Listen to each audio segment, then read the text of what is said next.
Good evening, everybody, and welcome to episode 130 of the Ask the Coach show, where PingSkills answers your table tennis questions. 130 is the only integer that is the sum of the squares of its first four divisors, including 1.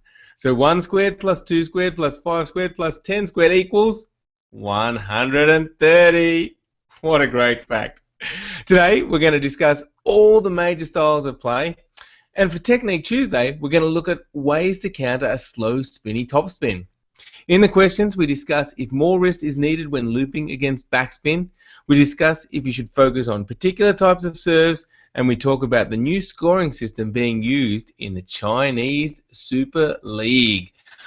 I'm Jeff Plum, and as always, with me is Super Coach Alois Rosario. Welcome, Alois. Thank you, Jeff. And I thought we were going to try and stop those fun facts, Jeffrey. But No. I got quite a bit of support saying I need some more numerical facts. A few people didn't like it, but I think in general it was a positive response.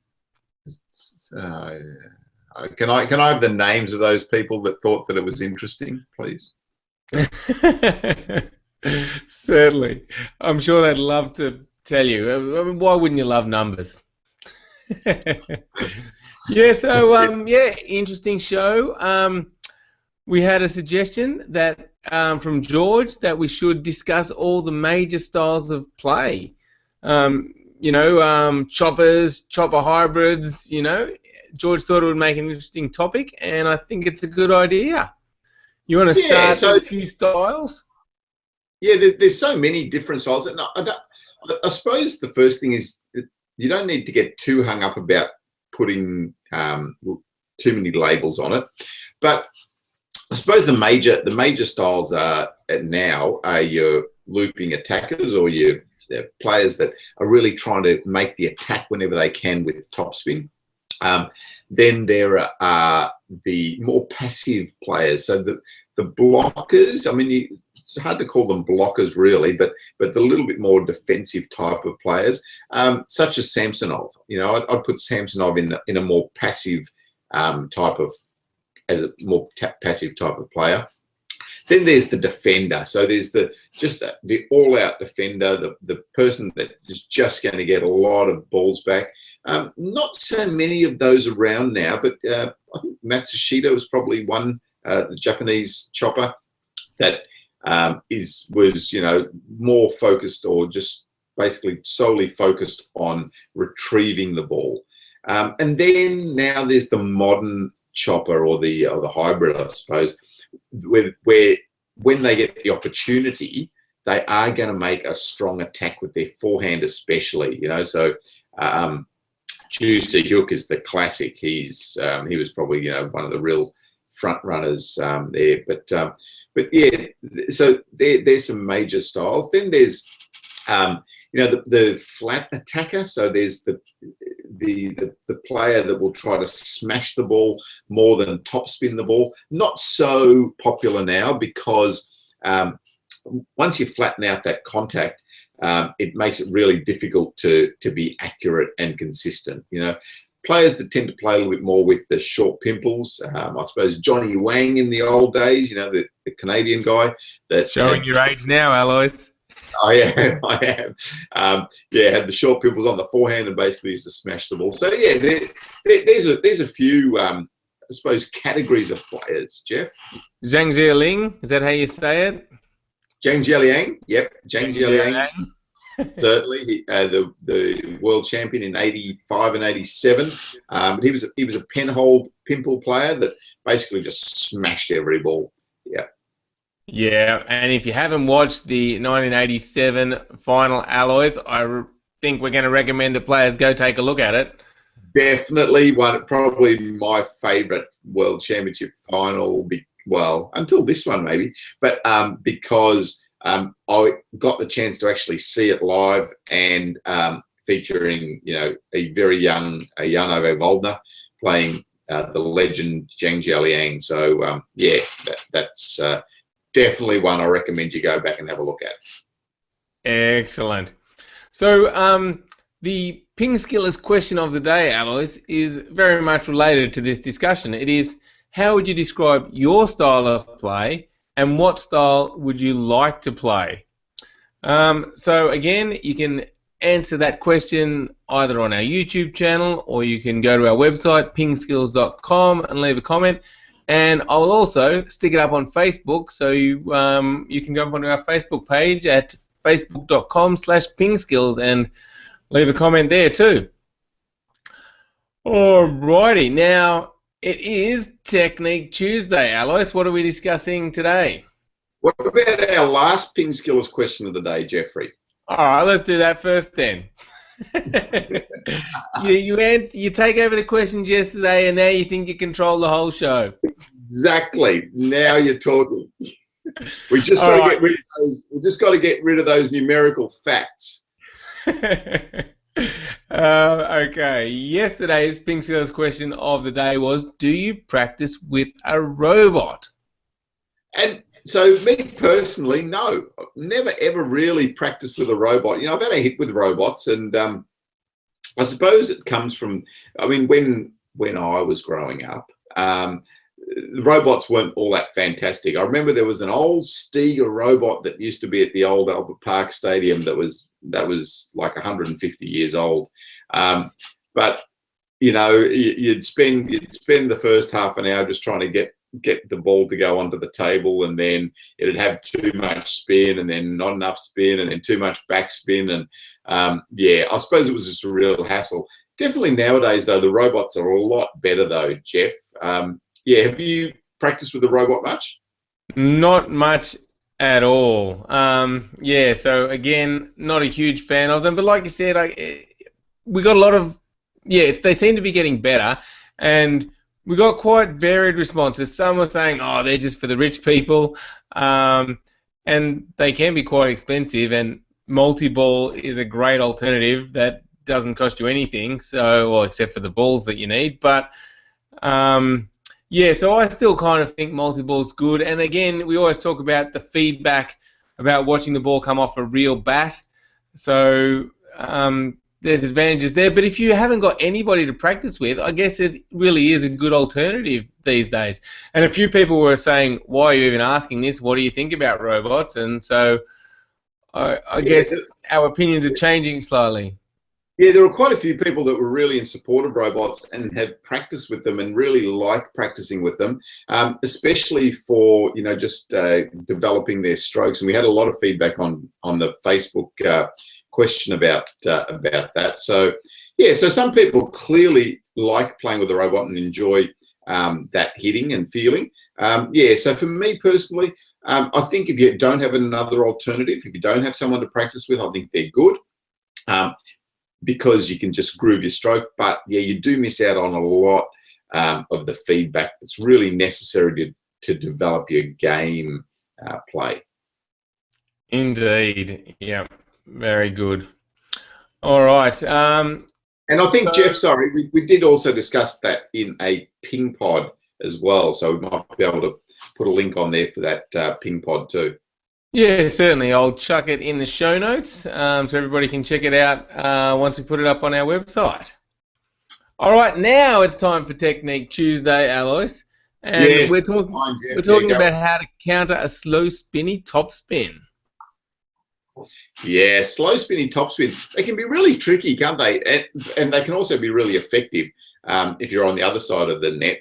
But yeah, to counter a slow spinny topspin, there's a few ways. One is, you know, to just block the ball. So if you're just blocking the ball, it's important to just get the angle right. So if you open up your racket too much, the spin is really going to kick off and kick the ball off the table. So you do have to close your bat over that ball quite a lot, and even just push down on the contact when you're making the block. So that's probably the key. So not opening up your bat too much because the spin's going to take it up, covering over. The other thing that's really tricky with the slow spinny topspin is often the ball doesn't come through to you. So especially if you're expecting a faster topspin and you're sitting back a little bit and the ball goes up slow, a lot of players tend to poke their bat out at the ball and try to block out there. And out there, it becomes really difficult to control, and the ball can really get away from you. So making sure, firstly, that you get nice and close to that, to the bounce, and make the contact close to your body.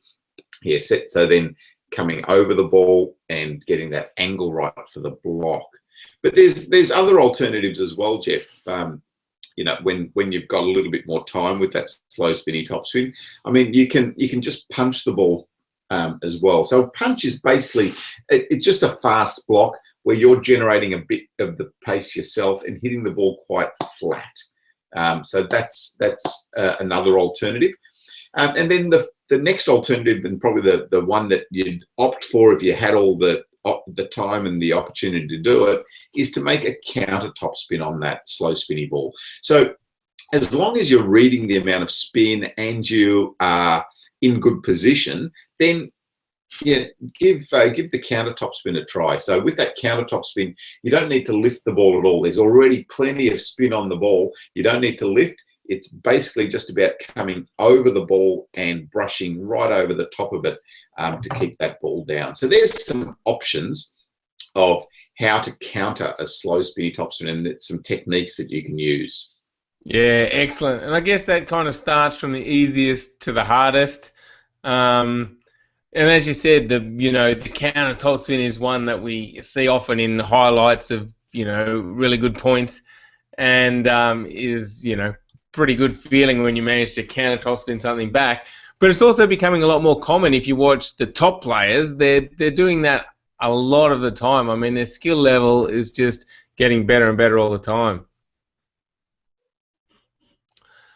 All right. So what I'm going to do is I'm going to put another link in the show notes, Alice, because we have a very good video on this topic. Hold on a second. You're getting feedback, Jeff. I am getting feedback. I've just muted you. So yeah, I'm going to put a link in the show notes to the How to Counter a Slow Spinny Topspin video. Take a look at that video. Goes through all the things Alois talked about there, and it's one of our most popular videos. So take a look at it. I'm sure you'll enjoy it. All right, now just people can always jump onto our Google Plus page, and the way to find that is just go to Google and type in Google Plus PingSkills, and you'll find our page. You'll see our events there. You can click on the Q&A button and ask us a question live on the show. And Gargavus has done exactly that, but it's more of a hello. He says, "Good morning, my friends, and a strong Brazil's embrace." And we love the guys and the program today, and we're 22 people here watching at home with all my friends. So that's brilliant, Alois. We've got 22 people around at Gargavus's house watching the show. That show just seems to be getting a bit bigger and bigger at Gargavus's house. I think the last time there was only about 9 of them, Jeff. Like, we're starting to attract a crowd. I reckon you could start to collect some money at the door, make a bit of money for yourself there, Gargavus. Yes, very good idea there, Alois. All right, well, let's get on to the questions, because I'm sure the crowd wants to hear some of your answers, Alois. So first up, let's go to a question from Josh, who says, "I've been playing for about 6 months, and I'd like to know which serve I should continue to practice and master. I can do both the tomahawk and the pendulum serve quite well, but I also want to learn the reverse version of them. Which should I choose?" Yeah, so Josh, I think it's, I mean, you can choose one of them to really focus on, but I think after playing for 6 months, you're still at the stage where you just can explore different serves that you can utilize. So, I mean, utilize the tomahawk and the pendulum and the reverse, because your game is going to change, and it's just about what suits your game. So, and what you get used to. So over the next 6 months or over the next 5 years, your game is going to change, and you'll find that different serves will suit your game. So I wouldn't just focus on one serve now. I'd experiment. I'd go through quite a few of the serves, just see what feels right, see what feels comfortable for you, and then see what suits the rest of the rally or allows you to make the rally that you want to as well. So yeah, don't limit yourself at this stage. Josh? Excellent advice. And for those that are wanting to improve their serve, we have the Serving Secrets course available as part of our premium membership. So if you think you want to get better with your serve, which is always a great option, check out pingskills.com and our Serving Secrets course. All right. Next question is from Lucas Alois, who has just jumped on, like I said, and asked a question live on the show. And Lucas says, in about 2 weeks, next weekend, I will be playing in a tournament that my coach described as Norway's, where he lives, biggest tournament. He'll be playing in 3 different classes, and he wants to know what I should train a lot on or look after when I arrive. Okay, so yeah, Lucas, firstly, good on you for entering the tournament, especially this big tournament. When you arrive at the hall, the most important thing that I think is, firstly, just get comfortable in the hall. So try to get there as early as you can.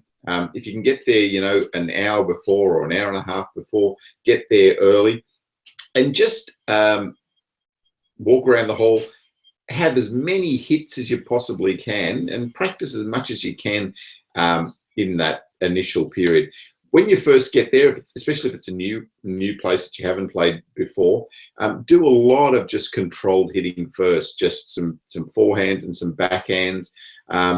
Get the feel, put a lot of balls on the table. Definitely don't go out there and start trying to hit the ball as hard as you can and play some points and games and things straight up.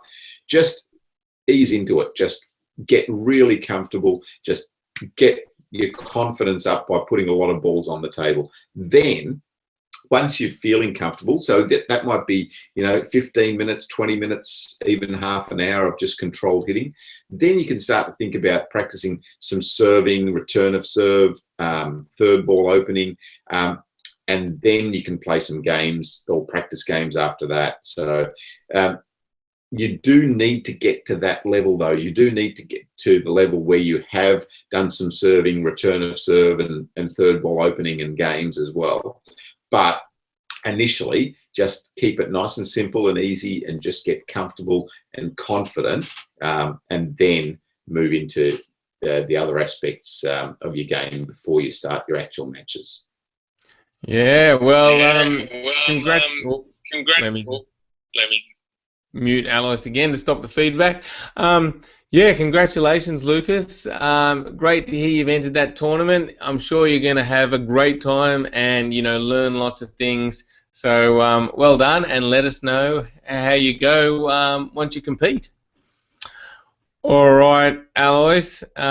Next up, question from Ilya, who says, after watching your video on the advanced forehand topspin, I gained some inspiration and tried to add wrist action to my stroke. Is there a difference in wrist usage when looping against backspin and against block, and is it more exaggerated? Yeah, so when you are looping against the backspin, basically you've got a little bit more time. So when you've got more time, you do have a little bit more time to extend the wrist and utilize your wrist a little bit more. But don't think about, I'm going to try and really, you know, use my wrist more against the backspin ball. Just allow the bat to flow naturally and relaxed, and just flow back with your backswing and up with your swing. And because you've got more time, the swing can be bigger and the wrist action can be a little bit greater as well. So yeah, so naturally it will happen that you will get a little bit more wrist, and that will also help you to lift the backspin that's on the ball as well. So yeah. Indeed. And with that wrist movement, I guess it's just like an added feature to the stroke, isn't it? For those that are learning the stroke, it's probably more important not really to focus on the wrist, but focus on the start and finish positions. Would you say that's right, Alice? Yeah, definitely. So, yeah, focusing on the start and finish is critical, and that will just be a bit of an extension of all of that. Great. All right. Well, Ilya, it's good that you gained some inspiration, and yeah, try out that forehand, see if you can just relax the wrist, and let us know how you progress. All right. Next question is from Milosh, who says the Chinese Super League has just started, and some 5-game matches were played. What's weird is that the decider games were played until just 7 points. Do you maybe know why? Are they maybe trying to test a potential new rule or something? Yeah, Milos, I wasn't aware of it at all, so I haven't actually seen those matches. Interesting though, if they are playing matches up or the deciding set up to 7 points, not that's the first time I've really thought about it. But initially, I don't think it's a great idea. I don't know why they'd want to reduce that match anymore. I know what Jeff's going to say, but yeah, I don't think reducing that final game to 7 points is adding to the spectacle at all. So yeah, I'm not sure why they're doing it. It may just be a bit of an experiment. Jeff, tell me your thoughts. Bring back games to 21. Make them longer, make them more epic. But I feel I'm in a minority here. Things are getting shorter and shorter. And I'm surprised you don't think it's a good idea, Alois, because if you like the games up to 11, because they're more exciting, if it goes to a 5th set, it's even shorter and even more concentrated, and, that 5th set would just be really exciting. Nah, there has to be a balance, Jeff. There's a balance with everything. Like you could play up to 1 point as well, but I think that you'd lose the impact completely. So I think 11 is fine. I think let's not get Jeff too upset. He's already upset about bringing it down from 21. Let's just keep him happy. I think let's keep it at 11, guys. Come on. Indeed. I guess that's the way things are going, T20 cricket, everything's getting shorter. But let's move on. Now, yeah, so Jeff, I read an interesting article recently as well, and I think I might have put a link up somewhere about a guy talking about the US football and will US football survive as a spectator sport as far as a live spectator sport, because nowadays they've got to do so much to keep the crowd entertained at the venue. It's not just about people going and sitting and watching the game of football. They need all the razzmatazz with it as well. The on-screen things, and people need Wi-Fi and all that sort of stuff. So yeah, it is really interesting where sport is going as a spectator, from a spectator's point of view.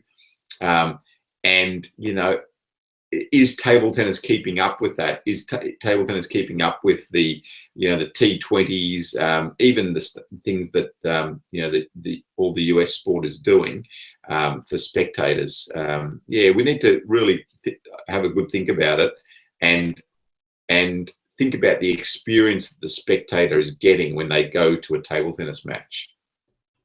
Yes, interesting.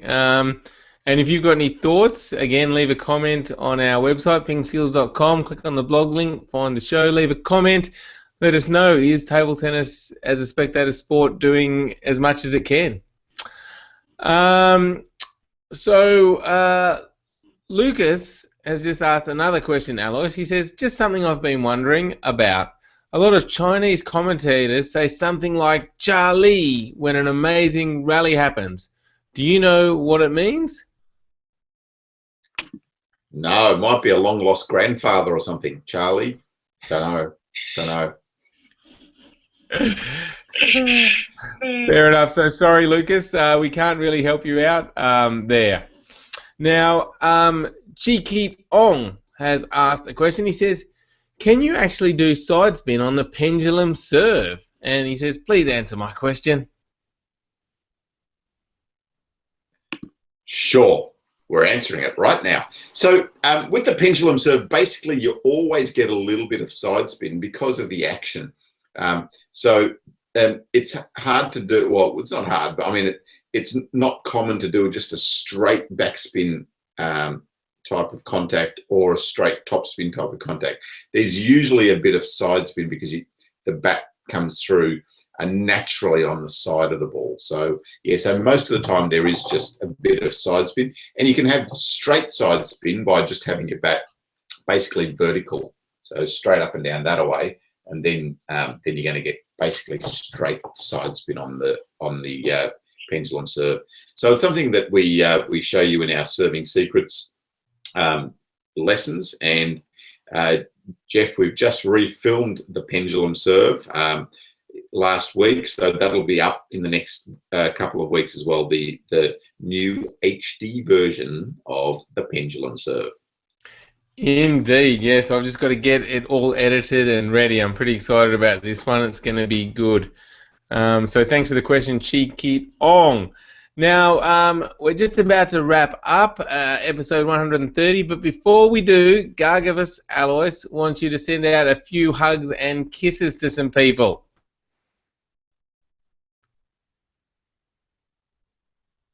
Right. Mwah.